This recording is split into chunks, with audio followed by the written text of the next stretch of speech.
Tinawag na publicity stunt ni Senate President Tito Soto ang inihaing petisyon sa Korte Suprema para i-cite siya ng indirect contempt.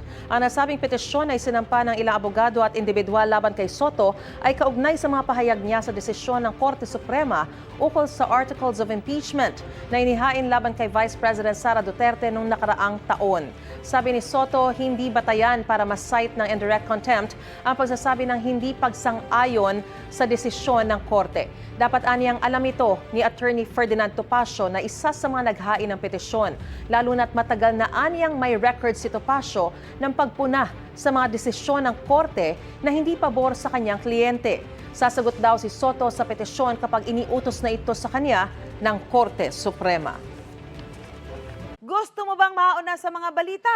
Mag-subscribe na sa GMA Integrated News sa YouTube at tumutok sa unang balita.